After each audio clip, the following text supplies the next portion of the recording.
Hi hello ನಮಸ್ಕಾರ ಸ್ನೇಹಿತರೆ. ಪ್ರಿಯಾ ನಾಟಕ ಬಟಾ ಬಯಲಾಗ್ತದೆ. ಹಾಗಾದರೆ ಏನಾಯಿತು, ಏನು ಕಥೆ, ಇದು ಎಲ್ಲವನ್ನ ಕೂಡ ತಿಳ್ಕೊಬೇಕು ಅಂದರೆ ಈಗಲೇ ನಮ್ಮ ಈ ಚಾನಲ್ನ ಸಬ್ಸ್ಕ್ರೈಬ್ ಮಾಡಿ, ಹಾಗೆ ಒಂದು ವಿಡಿಯೋವನ್ನು ಪೂರ್ತಿಯಾಗಿ ನೋಡೋದನ್ನು ಯಾವುದೇ ಕಾರಣಕ್ಕೂ ಕೂಡ ಮರಿಬೇಡಿ.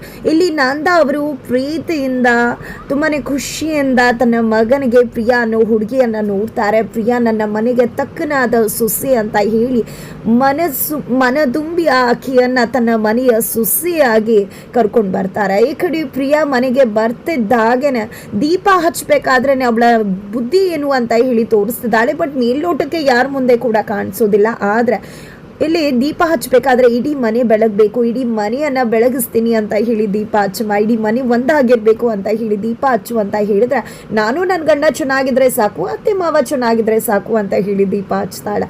ಆದ್ರೆ ಇವಳಿಗೂ ಮುನ್ನ ಬಂದಂತ ಮೀನಾ ಆಗ್ಲಿ ಅಮ್ಮು ಆಗ್ಲಿ ಯಾವತ್ತೂ ಕೂಡ ಪ್ರಿಯಾ ತರ ಯೋಚನೆ ಮಾಡಲಿಲ್ಲ.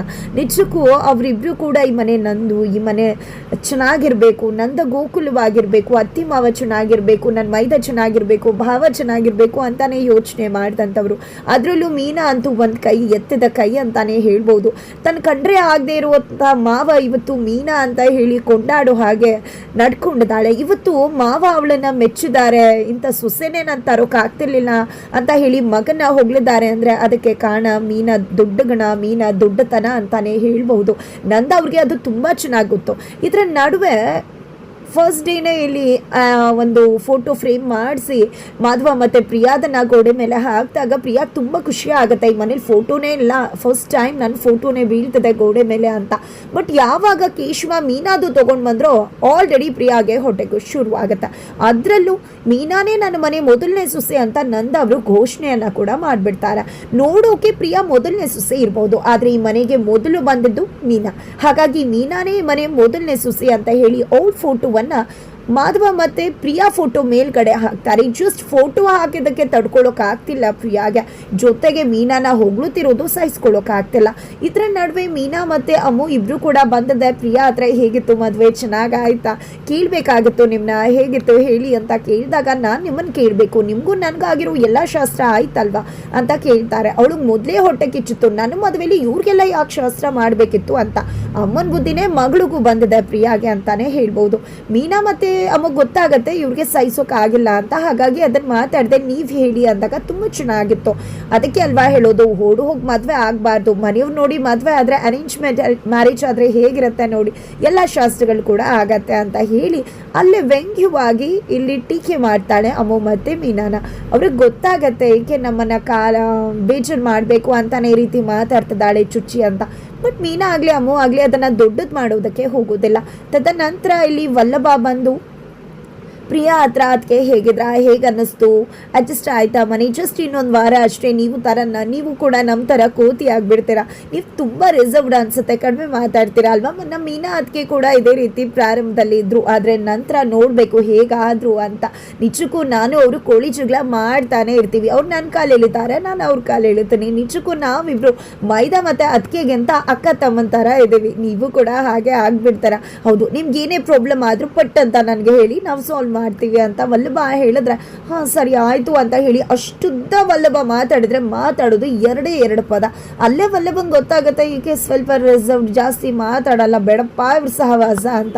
ತದನಂತರ ಇಲ್ಲಿ ಪ್ರಿಯಾ ಅನ್ಕೋತಾಳೆ, ಇವ್ನು ಯಾಕೆ ಹೇಳಬೇಕು, ಇವ್ನು ಯಾರು ನನ್ನ ಹತ್ರ ಬಂದು ಹೇಳಿ ಅಂತೆಲ್ಲ ಕೇಳ್ತಾನೆ, ನಾನು ನನ್ನ ಗಂಡ ಅಷ್ಟೆ, ಅದನ್ನು ಬಿಟ್ಟು ಇವ್ರಿಗೆಲ್ಲ ನಾನು ನನ್ನ ಮನಸ್ಸಿನ ನೋವು ಅದು ಇದು ಎಲ್ಲ ಹೇಳಬೇಕಾ ಅಂತ ಹೇಳಿ ಪ್ರಿಯಾ ಯೋಚನೆ ಮಾಡ್ತಿದ್ದಾಳೆ, ಅನ್ಕೋತಿದ್ದಾಳೆ ಕೂಡ.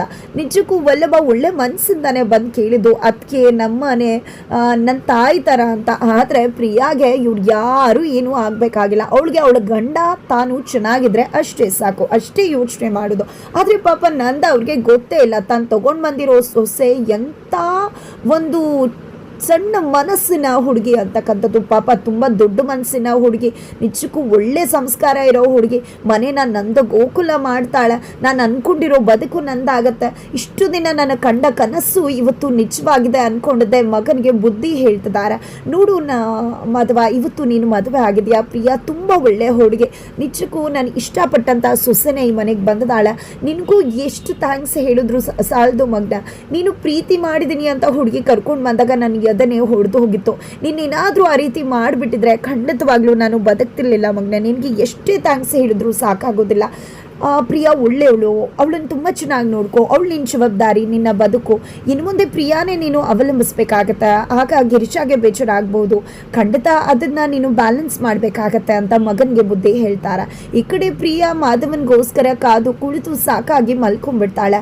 ಅತ್ತದ ನಂತರ ಮಾಧವ ಬರ್ತಾರೆ. ಬಂದದ್ದೇ ಪ್ರಿಯಾ ಮಲ್ಕೊಂಡಿರೋದು ಗೊತ್ತಿಲ್ಲ. ನಂತರ ಸುಬಿ ಸ್ವಲ್ಪ ತಡವಾಗಿ ಬಂದೆ, ಬೇಜಾರು ಮಾಡ್ಕೋಬೇಡ, ಅಪ್ಪ ಮಾತಾಡ್ತಾ ಇದ್ರು, ಅಪ್ಪನ ಜೊತೆ ಮಾತಾಡ್ತಿದ್ದ, ನಿಜಕ್ಕೂ ನನಗೆ ಮದುವೆ ಆಗೋದೇ ಇಷ್ಟ ಇರಲಿಲ್ಲ, ಮದುವೆ ಬೇಡ ಅಂತಾನೆ ಹೇಳ್ಬಿಟ್ಟಿದ್ದೆ, ಆದರೆ ಅಪ್ಪನೇ ಹಠ ಹಿಡಿದು ನನ್ನ ಮದುವೆ ಮಾಡ್ಕೋಬೇಕು ಅಂತ ಹೇಳಿ ಮದುವೆ ಮಾಡಿಸಿದ್ದು. ಆದರೆ ಇವತ್ತು ತುಂಬ ಖುಷಿ ಆಗ್ತದೆ ನೀನು ಮದುವೆ ಆಗಿರೋದು, ನಾನು ನಿಜಕ್ಕೂ ನನಗೆ ಒಳ್ಳೆ ಹೆಂಡತಿ ಸಿಕ್ಕಿದ್ಲು ಅಂತ ಖುಷಿಯಿಂದ ಈ ಕಡೆ ತಿರ್ಕೋತಾರೆ. ಪ್ರಿಯಾ ಮಲ್ಕೊಂಡ್ಬಿಟ್ಟಿರ್ತಾಳೆ. ಪಾಪ ಪ್ರಿಯಾಗೆ ತುಂಬಾ ಆಯಾಸ ಆಗಿ ಮಲಗಿರ್ಬಹುದೇನೋ ಅಂತ ಅಂದ್ಕೊಂಡಂತಹ ಮಾಧವ ಮಲ್ಕು ಪ್ರಿಯಾ ಅಂತ ಅಂದ್ಕೊಂಡಿದ್ದೆ, ತಾವು ಕೂಡ ಮಲ್ಕೊಂಡ್ಬಿಡ್ತಾರೆ. ಈ ಕಡೆ ಕೇಶವ ಮೀನಾ ಇಬ್ಬರು ಕೂಡ ಅಷ್ಟು ದಿನಗಳು ಕೂಡ ಮಾಧವನ ಮದುವೆ ಆಗಲಿ ಅಂತ ಹೇಳಿ ಸುಮ್ಮನಿದ್ರು. ಇವತ್ತು ಮೀನಾ ನಿನ್ನ ವ್ರತ ಮುಗಿತಾ ಅಂತ ಕೇಶವನ್ ಕೇಳಿದಾಗ ಇನ್ನೊಂದು ವ್ರತ ಇದೆ ಮೀನಾ ಕೇಶವಂದು ಅಂತ ಹೇಳ್ತಿದ್ದಾರೆ. ಈ ಕಡೆ ಅಮ್ಮಗೂ ಕೂಡ ಜವಾಬ್ದಾರಿ ಇದೆ ಅನ್ನೋದು ವಲ್ಲಭಂಗೆ ಗೊತ್ತಾಗ್ತದೆ. ಪರವಾಗಿಲ್ವಲ್ಲ, ಇಷ್ಟು ಸೀರಿಯಸ್ ಆಗಿ ಓದ್ತಿದ್ದಾಳೆ ಅಂತ ವಲ್ಲಭ ಅನ್ಕೋತಾರೆ. ನಂತರ ಇಲ್ಲಿ ಎಚ್ಚರ ಆಗಿಬಿಡುತ್ತೆ ಪ್ರಿಯಾಗೆ, ಇವು ನನ್ನ ಗಂಡ ಯಾವಾಗ ಬಂದರೂ ಕೋಪ ಮಾಡ್ಕೊಂಡ್ರೇನೋ, ಇವು ಏನು ಮಾಡಲಿ ನಾನು ಅಂತ ಅಳಬೇಕಿದ್ರೆ ಮಾಧವಂಗೆ ಎಚ್ಚರ ಆಗತ್ತೆ. ಯಾಕೆ ಅಳ್ತಿದ್ಯಾ ಪ್ರಿಯಾ ಅಂತ ಹೇಳಿದಾಗ, ಅದು ಹಾಗಲ್ಲ, ನೀವು ಬರೋ ತಡ ಆಗಿ ನಾನು ಮಲ್ಕೊಂಡ್ಬಿಟ್ಟೆ, ನಿಮಗೆ ಬೇಜಾರಾಯಿತು ಅನಿಸುತ್ತೆ, ಬೇಜಾರು ಮಾಡ್ಕೋಬೇಡಿ, ದಯವಿಟ್ಟು ಸಾರಿ ಕ್ಷಮಿಸ್ಬಿಡಿ ಅಂತೆಲ್ಲ ಕೇಳ್ಕೊಂಡಾಗ, ಯಾಕೆ ಇಷ್ಟೆಲ್ಲ ಎಕ್ಸೈಟ್ ಆಗ್ತಿದ್ಯಾ ಆ ರೀತಿ, ಏನಿಲ್ಲ, ನೀನು ಕೂಡ ಆಯಾಸ ಆಗಿರ್ತೀಯ, ಮಲ್ಕೊ, 3 ಕಾಲ ಆಯಿತು ಅಂತ ಹೇಳಿ ಮಲಗಿಸ್ತಾರೆ. ಬೆಳಿಗ್ಗೆ ಆಗ್ತಿದ್ದಾಗೆ ಮೀನಾ ಡೈನಿಂಗ್ ಟೇಬಲ್ ಮೇಲೆ ಮಲ್ಕೊಂಡ್ಬಿಟ್ಟಿದ್ದಾಳೆ. ಪಾಪ ಮಲ್ಕೊಂಡ್ಬಿಟ್ಟಿದ್ದಾಳೆ ಆಯಾಸ ಆಗಿ. ನಾನೇ ಹೋಗಿ ರಂಗೋಲಿ ಹಾಕೋಣ ಅಂದ್ಕೊಂಡು ಗಿರಿಜಾ ಅವರು ಹೊರಗಡೆ ಹೋದರೆ ಆಲ್ರೆಡಿ ಕಸ ಗುಡಿಸಿ ರಂಗೋಲಿ ಹಾಕಿ ಆಲ್ರೆಡಿ ಪೂಜೆ ಮಾಡಿ ತುಳಸಿ ಪೂಜೆ ಆಗೋಗಿರತ್ತೆ. ಏನದು ಇಷ್ಟು ಬೇಗ ಮಾಡಿಬಿಟ್ಲ, ಕಾಫಿ ಮಾಡೋಣ ಅಂತ ಅಡುಗೆ ಮನೆಗೆ ಹೋಗ್ತಾರೆ. ಕಾಫಿ ಕೂಡ ಆಗಿರುತ್ತೆ, ತಿಂಡಿ ಕೂಡ ಆಗಿರುತ್ತೆ. ಏನಪ್ಪ ಇದೆಲ್ಲನೂ ಕೂಡ ಒಬ್ಬಳೇ ಮಾಡಿಬಿಟ್ಲ ಮೀನಾ, ಇಲ್ಲ ಒಬ್ಳು ಕೈಲಾಗೋಲ್ಲ, ಅಮ್ಮು ಕೂಡ ಮಾಡಿರ್ಬೋದು ಅನ್ಕೋತಾರೆ. ಅಷ್ಟರಲ್ಲಿ ಅಮ್ಮ ಕಾಲೇಜ್ಗೆ ರೆಡಿಯಾಗಿ ಬರ್ತಿದ್ದಾಗೆ, ಏನಮ್ಮು ಇಬ್ಬರು ಕೂಡ ಸೇರ್ಕೊಂಡು ಇಷ್ಟೆಲ್ಲ ಮಾಡಿ ಆಲ್ರೆಡಿ ಕಾಲೇಜಿಗೆ ರೆಡಿ ಆಗಿಬಿಟ್ಯಾ ಅಂದಾಗ, ಏನು ಮಾತಾಡ್ತಿದ್ರ ಅತ್ತೆ, ನಾನು ಯಾಕೆ ಮಾಡಲಿ, ನಾನು ಇವಾಗ ಎದ್ದು ಬರ್ತಿದ್ದೇನೆ, ಲೇಟಾಗಿ ಮಲ್ಕೊಂಡೆ ಅಂತ 1 ಗಂಟೆ ಲೇಟಾಗಿ ಎದ್ದೆ ಅಂತ ಹೇಳ್ತಾರೆ. ಹೌದಾ, ಆಗಿದ್ರೆ ಮೀನಾನೇ ಇಷ್ಟೆಲ್ಲ ಮಾಡಿಬಿಟ್ಲಾ, ಈ ಮೀನಾ ಎದ್ದೇಳಿ ಅಂತ ಹೇಳಿ ಎದ್ದೇಳಿಸ್ತಾರೆ. ಮೀನಾ ಹಚ್ಚರ ಆಗ್ತಿದ್ದಾಗೆ, ಏನು ಮೀನಾ ಎಲ್ಲನೂ ಮಾಡಿ ಮುಗಿಸ್ಬಿಟ್ಟಿದ್ಯಾ, ಏನೇನು ಇಷ್ಟೊಂದು ಶಕ್ತಿ ಇದೆಯಾ, ಇಷ್ಟೊಂದು ಎನರ್ಜಿನ ನಿನಗೆ ಅಂದಾಗ, ಏನತ್ತೆ ಮಾತಾಡ್ತಿದ್ರ, ನಾನು ಮಾಡಿದ್ನ ಅಂದಾಗ, ಹೌದು ಎಲ್ಲ ಮಾಡಿ ಮುಗಿಸಿದ್ಯಲ್ಲ ಕೆಲಸನ ಅಂದಾಗ, ಇಲ್ಲ ಅತ್ತೆ ಮಾಡಬೇಕು ಅಂತ ಬಂದ, ನಿದ್ದೆ ಬಂದುಬಿಡ್ತು, ಹಾಗೆ ಮಲ್ಕೊಂಬಿಟ್ಟೆ ಅಂತ ಹೇಳ್ತಾರೆ. ಹಾಗಿದ್ರೆ ಯಾರು ಮಾಡಿರ್ಬೋದು ಅನ್ಕೋತಿದ್ದಾಗೇ ಪ್ರಿಯಾ ತಾನು ಮಾಡಿರೋದು ಅಂತ ಬರ್ತಾರೆ. ಈ ಕಡೆ ಪ್ರಿಯಾ ಇಷ್ಟೆಲ್ಲ ಮಾಡಿಬಿಟ್ಯಾ ಅಂತ ಹೇಳಿ ಹಾಡಿ ಹೋಗ್ಲುತ್ತಾರೆ ಅತ್ತೆ ಮತ್ತು ಮೀನಾಮು ಎಲ್ಲ ಕೂಡ. ನಂತರ ನಂದ ಅವ್ರಿಗೆ ಕಾಫಿ ಕುಡಿಯೋಕೆ ಅಂತ ಬಂದಾಗ ಪ್ರಿಯಾ ನಾನೇ ಕಾಫಿ ಮಾಡ್ತೀನಿ ಅಂತ ಹೋಗ್ತಾಳೆ. ಆಗ ಗಿರೀಶ್ ಅವರು ಬೇಡ ನನ್ನ ಗಂಡ ನನ್ನ ಕೈಯಲ್ಲಿ ಮಾತ್ರ ಕಾಫಿ ಕುಡಿಯೋದು, ಯಾರು ಮಾಡಿದ್ರು ಕೂಡ ಕಾಫಿ ಕುಡಿಯೋದಿಲ್ಲ ಅಂತ ಹೇಳ್ತಾರೆ. ಪ್ರಿಯಾಗೆ ಬೇಜಾರಾಗತ್ತೆ, ಅದನ್ನು ಅಬ್ಸರ್ವ್ ಮಾಡ್ತಾರೆ ನಂದ ಅವರು. ಹಾಗಾಗಿ ಸೊಸೆ ಹೇಳ್ತಿದ್ದಾಳೆ, ತೊಗೊಂಡು ಬರಲಿ ಬಿಡು, ಹೋಗಮ್ಮ ತೊಗೊಂಡು ಬಾ, ನಾನು ಕುಡಿತೀನಿ ಅಂತ ಹೇಳ್ತಾರೆ. ಹಾಗಾಗಿ ಇಲ್ಲಿ ಪ್ರಿಯಾ ಹೋಗಿದ್ದೆ ಕಾಫಿ ಮಾಡ್ಕೊಂಡು ಬಂದು ನಂದ ಅವ್ರಿಗೆ ಕೈ ಕೊಟ್ಟಾಗ, ನಂದ ಅವರು ತುಂಬ ಚೆನ್ನಾಗಿದೆ ಅಮ್ಮ, ಇಂಥ ಕಾಫಿನೇ ಕೊಡ್ತಿರ್ಲಿಲ್ಲ ಅಂತ ಹಾಡಿ ಹೋಗ್ಲಿದ್ದಾರೆ. ಅದನ್ನು ನೋಡಿದ್ದೆ ಗಾಯತ್ರಿ ಅವ್ರಿಗೆ ಆಲ್ರೆಡಿ ಹೊಟ್ಟೆಗೆ ಶುರುವಾಗಿದೆ. ಏನಪ್ಪ ನನ್ನ ಗಂಡ ಇಷ್ಟು ಹಾಡಿ ಹೋಗ್ಲತ್ತಿದಾರಲ್ಲ ಅಂತ. ನಿಜಕ್ಕೂ ಕಾಫಿ ಏನು ಚೆನ್ನಾಗಿರ್ಲಿಲ್ಲ, ಬಟ್ ಪ್ರಿಯಾಗ್ ನೋವಾಗಬಾರ್ದು ಅನ್ನೋ ಕಾರಣಕ್ಕೆ ನಂದ ಅವರು ಆ ರೀತಿ ಮಾತಾಡಿರ್ತಾರೆ. ನಂತರ ತಾನು ಮೀನಾಗಿಂತ ಕಡಿಮೆ, ಮೀನಾ ಅಷ್ಟು ಚೆನ್ನಾಗಿ ಅಡುಗೆ ಮಾಡಲ್ಲ, ಮೀನಾನ ಎಷ್ಟೆಲ್ಲ ಹೋಗ್ಲತ್ತಾರೆ ಅಂತ ಆಲ್ರೆಡಿ ಪ್ರಿಯಾಗೆ ಹೊಟ್ಟೆಗೆ ಶುರುವಾಗಿದೆ. ಅದೇ ಕಾರಣಕ್ಕೆ ತನ್ನ ಒಂದು ಕುಚಿಷ್ಟ ಬುದ್ಧಿಯನ್ನು ತೋರಿಸೋಕೆ ಮುಂದಾಗ್ತಿದ್ದಾಳೆ ಪ್ರಿಯಾ. ಈ ಕಡೆ ಗಿರೀಶ್ ಅವ್ರಿಗೆ ಗೊತ್ತಾಗ್ಬಿಡತ್ತೆ, ಈಕೆ ನನ್ನ ಮೀನಾ ಮತ್ತು ಅಮ್ಮು ಥರ ಅಲ್ಲ ಅನ್ನೋದು.